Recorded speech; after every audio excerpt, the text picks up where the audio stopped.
Ladies and gentlemen, beginning now, the World of Warcraft lore and story Q&A begins. Please give a round of applause to our panelists.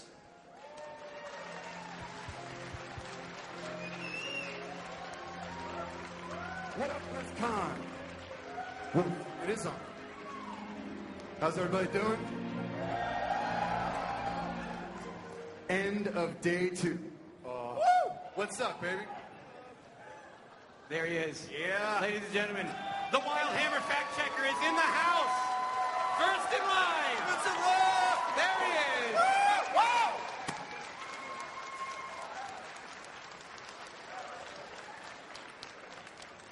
It's all right. We brought a blue shirt as backup. Guys, my name is Chris Metzen, story director for Blizzard. This is Dave Kozak. He is the lead quest designer for World of Warcraft.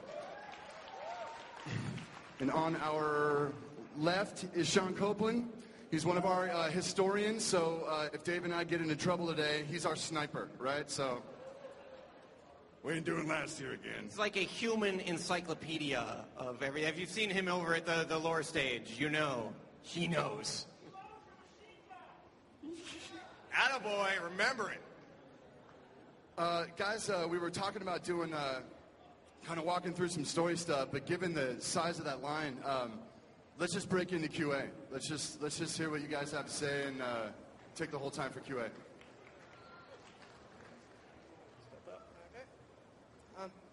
Okay. First, I would like to say thank you for everything that happened last year. Like not the messing you up, but with putting. It was fine. Sorry about that. Fine. Anyway, putting me in the game. I like that. Thank you very much. Thank you very. It is great. Okay. But for my question, I know that. No, that's probably repetitive. Okay. Anyway, in Gilneas, the quest lines end with the strong feeling of to be continued and that we're going back. And the only other zone in the game that had that same type of ending was Hyjal, and we did go back to Hyjal 2 patches later. So does that mean we're also going back to Gilneas? 2 patches later, maybe? Maybe back to Gilneas. I don't know. You know, the Gilneans have such cool architecture and such a cool vibe to it, and it's really hard just because of the nature of their story. We can't really incorporate that outside in the rest of the world. It's hard to do. So it would be fun to go back to Gilneas and really kind of reclaim that.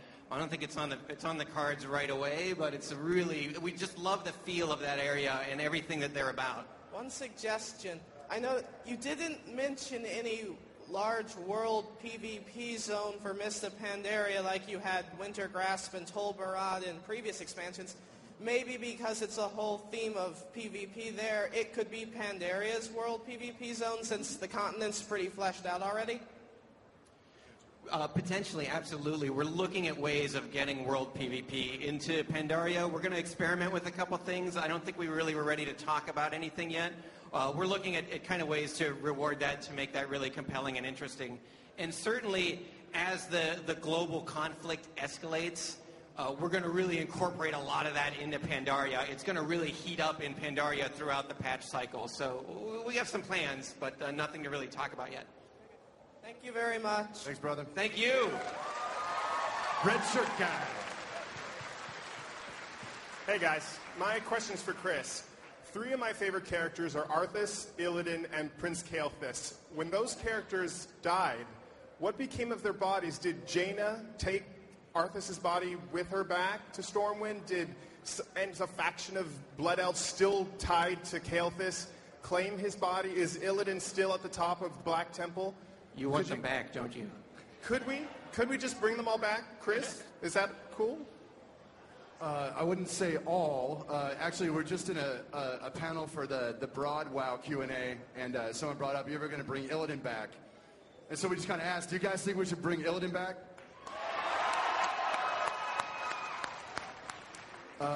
Based on that response, I think it's likely. We'll have to figure it out. Relative to Kael'thas, I think his story is pretty done. He already came back, right? We pulled that hat trick once, and but Illidan's definitely potential. Now, as for Jaina, running off with Arthas' body or whatever. I mean, that's just sick, man. You know? What in the world? But it's a very good question. Where is Arthas? Kind of keep him in a freezer, maybe. She can, cast a little blizzard on it. Cast ice blizzard on block. it. That's right. So, no, we don't necessarily know right now where Arthas' body is, but it's a very good question. Some say he was in the new graveyard. There's a large new tomb that has the Lordaeron crest. Some speculated that's where he was. Well, I'll just tell you off the top of my head, I haven't been involved in any conversations about whether that's true or not. But it's a really interesting question. You know, I mean, his corpse is a potentially very significant. Yeah, very scary. One, you know. Thank you. What's going on, guys? Pride from OMFG Kata, and I have a question from a fan from Facebook named Matthew Wolf, and he wants to know what is the motivation that the Pandaren would have to fight each other on their respective factions and battlegrounds and arenas and things like that. Well, something that is hard to get across in the demos you've seen is that the Pandaren that live on the turtle have been separated from the Pandaren in the mainland for generations. It's been a long time. They've kind of, it's almost a splinter culture. The bravest, most boldest explorers have gone and lived on the turtle, and that's kind of that lineage. They're the ones that you as players are going to play. They're the ones that are going to go out to the world. And you can see these events through the 1 through 10 experience when they meet the Alliance and Horde and decide ultimately to represent one of those two factions as they go out through the world. So by the time your Pandaren gets to level 85, level 90, you've traveled the world representing Alliance or Horde and are going to represent that fight. Totally, and while that definitely helps with their motivation, why they would fight each other, something to keep in mind, I think it's just hilarious. Like when Alliance and Horde Pandarens face each other on battlefields and stuff like that, like at a lore level, I think they're all like, what's up? Hey, dude, what's up? Like, it's not like they're pissed. It's not like they're hating on each other at all. I think they get a kick out of it, right? Like, let's see how you do. Let's see how you fight. I don't think they have any shred of hate in them, and they certainly don't have it for each other, regardless of which faction they've chosen. So I think it's kind of more of a fun, like, all right, Sparky, let's see what you got. But they'd probably be drinking beers right after, so... There's something interesting about the Pandaren culture in that, and you'll discover this on the mainland of Pandaria. All the negative emotions, all the sort of anger and vengeance and hatred, those negative energies, they become manifest in Pandaria. They actually take physical form. That's what we call the Shah, that you probably saw some concept art for, maybe saw the art panel.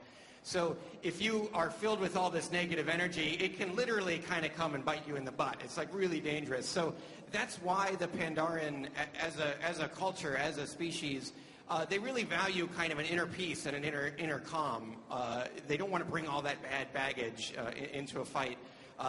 That's kind of how they are. That's why they're so chill. So when a Pandaren fights, he doesn't fight out of anger, hatred, vengeance, right? He fights to reach a conclusion, and then when things are settled, you have a beer, you chill, you take it easy, you bring it down, they take it down a notch. Yeah. Thank you. Hello. This one's for you, Mr. Metzen. Mr. It's informal calling you Chris, so Mr. Metzen.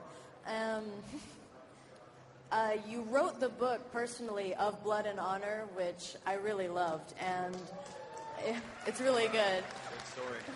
And I was wondering if in the future you would ever write a novel or a short story personally that we could read, because I really liked your writing style and you have a really good insight to the characters, so I was just wondering if that could ever be a possibility that we could look forward to. Well, thank you. You know, it was terrifying writing that because, you know, I don't know. You know what I mean? I think, like, as writers, I feel very goofy about how I sling words together. Game dialogue's one thing, but the prose thing was really hard for me. And so I've pretty much been a chicken all these years. You know, we'll let Davey do it. Dave just put out the Sylvanas story that popped a couple weeks ago. But trying to get, you know, the other brothers in creative development and sisters in creative development to, you know, kind of write a lot of the fiction. But maybe one day, you know, I'll sack up and dig it out. But I do enjoy writing, but it's terrifying. Terrifying. I write it kind of like an 8th grade level. So Do it. Do it. do it. But thank you very much for the very kind compliment. Thank you. Thank you. Thank you. Hi. This question's regarding Lordaeron.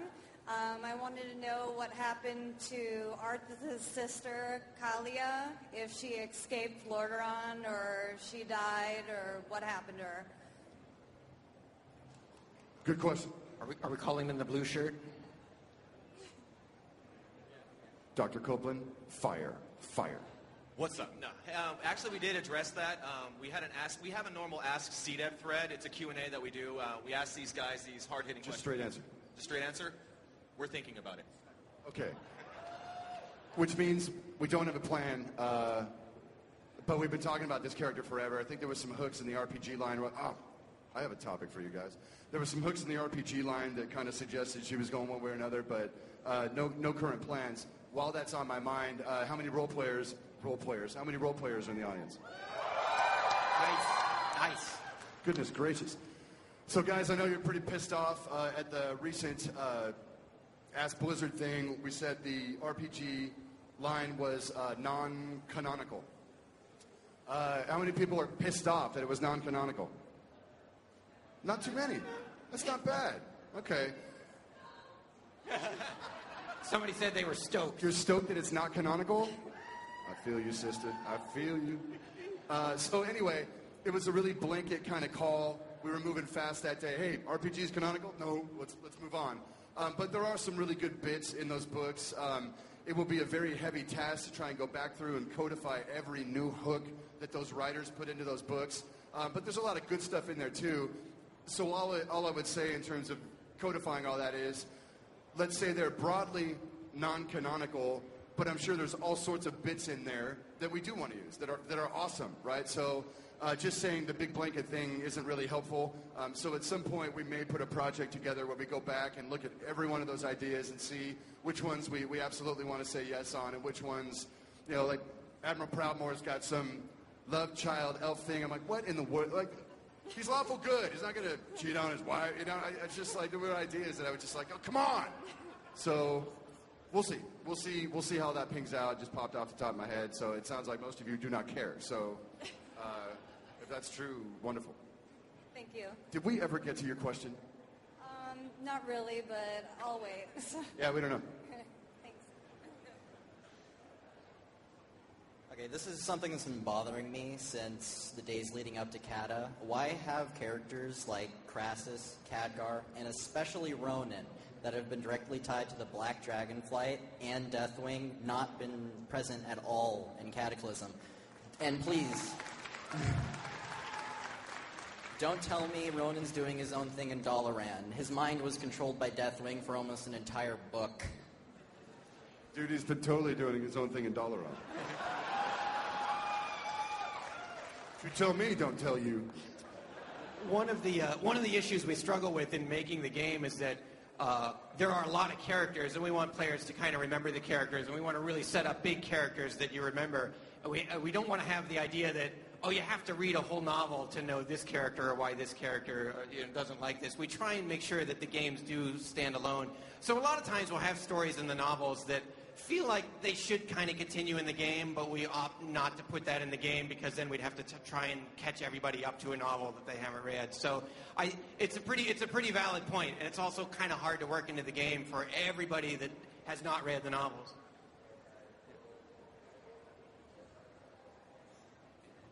Isao of Moonguard, Praise Sylvans. So whatever happened to the Crown of Menethil? Or is that something that we're ever going to find out about?